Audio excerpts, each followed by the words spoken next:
የኢትዮጵያ ሀገራዊ ምክክር ጉባኤ ተሳታፊዎች በየተመደቡባቸው ቡድኖች የሚያካሂዱት ምክክር በዛሬው ዕለትም ቀጥሎ እየተካሄደ ይገኛል።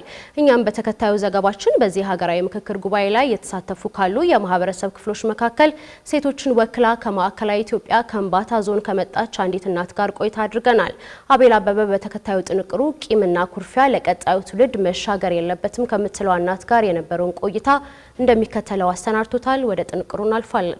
ኢትዮጵያ ውስጥ እዚህም እዚያም የሚከሰቱ ግጭቶችን ተከትሎ ጆሮአችን አሰቃቂ የዜጎችን እልፈተ ሕይወት ብሎም አስከፊ የሰብአዊ መብት ጥሰቶችን ማዳመጥ ከጀመረ ከራርሟል። ኢትዮጵያንና ኢትዮጵያውያንን ለዚህ ሁኔታ ከዳረጉ ምክንያቶች ውስጥ ደግሞ ለፖለቲካ ጥቅም ሲባል የተፈጠሩ የተዛቡ ትርክቶች ምክንያት ተደርገው በተደጋጋሚ ይጠቀሳሉ። ይህ ሁኔታ በመንግስትና ሕዝብ መሃል ወይንም በዜጎች መካከል አለመተማመንን ብቻ ሳይሆን ለማስታረቅ እንኳን አዳጋች የሚመስሉ ልዩነቶች እንዲፈጠሩ ማድረጉም ነው የሚነሳውም የሚታየው። የረጅሙን ዘመን ትተን ለትውስታችን ሩቅ ባልሆኑት ዓመታት ውስጥ እንኳን ኢትዮጵያውያን እነዚህን ከታሪክ ከማንነትና ከተበዳይነት የመነጩ ጥያቄዎቻቸውን በንግግር የማስታረቅ ዕድል ስለተነፈጉ ብቻ ለግጭት ተዳርገው የመረረ ሐዘን የበርካታ ኢትዮጵያውያንን ደጅ ማንኳኳቱን ዓለም ጭምር ታዝቦታል። እነዚህ የሐሳብ ልዩነት የወለዳቸው አለመግባባቶች ወደ ብረት ትግልና ጥቃት የተሻገሩት በልዩ ልዩ የሀገሪቱ ክልሎችና በተለያየ መጠን ቢሆንም እንባው ሐዘኑና ሁለንተናዊ ጉዳቱ ግን በአንጻራዊ ሰላም ውስጥ ለቆዩ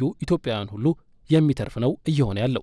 ይህ ሐዘን ደግሞ በተለይ በእናቶች እንደሚበረታ ከማንም የተደበቀ አይደለም። ያመኛል፣ በጣም ያመኛል። እነሱ ጋር ባልሆንም ያመኛል። አንድ ተነጋግሮ መፍታት በሚቻል ጉዳይ ነው እየሆነ ያለው አብዛኛው ነገር።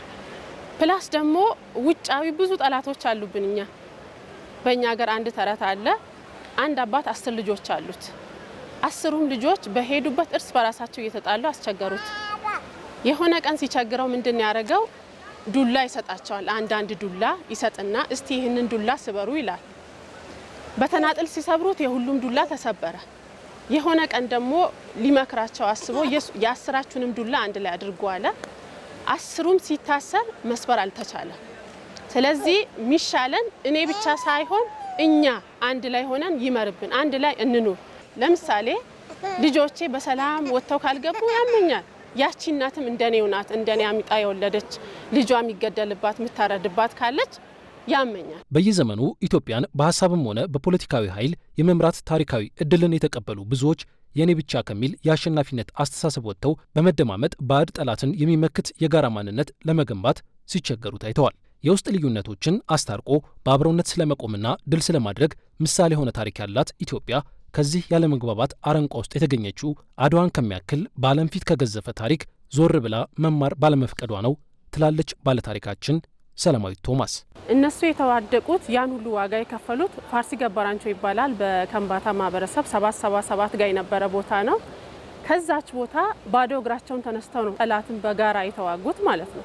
ከጋምቤላም ከእያንዳንዱ ክልል ለአንድነት ለህብረት ብሎ ነው ያን ሁሉ ዋጋ የከፈለው ሰውና ሰላም ድርድር የለው። እኔ ልጄ ማሳድገው ልጄ በሰላም ተምሮ የሚገባው ባለቤቴም እኔም ቤተሰቦቻችን ሁሉ የሚኖረው ሰላም ሲኖር ነው። የሆነ ሆኖ ይህ ዘመናትን የተሻገረ የኢትዮጵያውያን የመበደል የጭቆና የመገፋትና የፍትሃዊ ተጠቃሚነት ጥያቄ ሊፈታ ይገባል በሚል ሀገራዊ ጉባኤ መካሄድ ከጀመረ ቀናቶች ተቆጥረዋል። ከማዕከላዊ ኢትዮጵያ ከምባታ ዞን የመጣችውን ሰላማዊት ቶማስንም ያገኘናት በዚሁ ጉባኤ ላይ ለመሳተፍ በመጣችበት አጋጣሚ ነው። ከቀበሌ ጀምሮ የተሳተፍ ነው። እያንዳንዱ የአካባቢያችንን ጥያቄ ያለብንን የመልካም አስተዳደር የሚሆን የትኛውንም ጥያቄ የቀረ የለም አንስተናል ማለት ነው። እና ግን ሞር ማተኮር ያለብን አገራዊው ላይ ነው። አገር ካለች የትኛውም አካባቢ ይኖራል። ፍትሃዊ ነበረ ሂደቱም። እዚህ ባለንበትም ደስ ይላል። ለልጆቻችን ማቆያ አለ። ለልጅ የተስተካከለ ነገር ባይኖር መምጣት ይከብደኛል። ያለኝን ነገር ትቼ ሲመጣ ኢትዮጵያን አስቤ ነው። የልጆች እናት የሆነችው ሰላማዊት በደል እንዲሽር መግባባትም እንዲሰፍን ካስፈለገ ከምክክር ጉባኤው ባሻገር ሀገራዊ የእርቅ ጊዜም ያሻናል የሚል ሀሳብ አለ። ወደ ኋላ ከተመለስን የቀድሞ ታሪካችንን እናውቃለን ሁላችንም። የጦርነት ነው፣ በግድ እኔ ላሸንፍ የሚል ነበረ። አሁን ግን ያ አይጠቅመንም። እንመካከር ነው አይደለ? ያልበደለም ያልተበደለም የለም። እያንዳንዱ የውስጡን ቢናገር ሁሉም ጋር ቁስል አለ። ስለዚህ ኢትዮጵያ ትቀጥል። ኢትዮጵያ ከቀጠለች ደግሞ እኛም ስለምንቀጥል የሚያስፈልገው አገራዊ የእርቅ ጊዜ ያስፈልገናል። ሁሉም በባህሉ ሁሉም በሃይማኖቱ አንድ ላይ ሆነን የይቅርታ የእርቅ ጊዜ ያስፈልገናል ባይ ነኝ። አለመግባባቶች በንግግር ካልተፈቱ ለጊዜው ኃይልን በእጁ ያደረገ አካል ሌላውን ዝም ያሰኘ ቢመስልም በትውልድ ልቦና ውስጥ ጊዜ ጠብቆ የሚወለድ ኩርፊያና ቂም ተረግዞ ማደሩ አይቀሬ ነው። በኢትዮጵያም የተፈጠሩ አሰቃቂና አሳዛኝ ክስተቶችም ይህንኑ እውነታ የሚያስረግጡ ናቸው።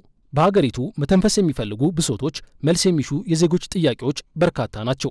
ከመላው ኢትዮጵያ ብሎም ከባህር ማዶ የመጡ 4000 ተመካካሪዎችን አሳትፎ እየተካሄደ የሚገኘው ሀገራዊ ጉባኤም በ8 መሰረታዊ አጀንዳዎች ላይ ዜጎች በጋራ መክረው የኢትዮጵያን ችግሮች የሚፈቱ የመፍትሄ ምክር ሀሳቦችን እንዲያቀርቡ እድል የተሰጠበት እንደሆነም ነው እየተነገረ ያለው። ኢትዮጵያ ከዚህ ቀደም የከረመችበት ሀገራዊ አለመግባባት ካልተቋጨ የሌሎችን ደጅ የረገጠው ሐዘን በሯን እንዳያንኳኳ የምትሰጋው ሰላማዊት ቶማስ የዚህ ጉባኤ መደምደሚያ ለነገዋ ኢትዮጵያ አብሮነት፣ መደማመጥና ተስፋን ይዞ የሚመጣ እንዲሆን አብዝታ ትመኛለች። እንደ እግዚአብሔር ፈቃድ ከፍ ያለች ኢትዮጵያን ልክ እንደ አድዋው ዘመን በህብረት በአንድነት የጸናች ኢትዮጵያን ላይ ፈልጋለሁ። እግዚአብሔር ደግሞ ያሳየኛል ብዬ ተስፋ አደርጋለሁ። ነገር ግን ለዛ የሁላችንም ድርሻ አለ። ድርሻችን መሆን ያለበት ፍቅርና ፍቅር ብቻ ነው። በቃ ያለፈውን በደል ሁላችንም በጋራ በይቅርታ እየተላለፍን አገራችንን ወደፊት ለማሻገር ትውልዳችን ልጆቻችን በነጻነት እንዲኖሩ ከቦታ ወደ ቦታ በነጻነት ሄደው እንዲሰሩ ከሌላው ጠላት ደግሞ እንድንከላከል በጋራ አንድ ላይ እንድንሆን እፈልጋለሁ።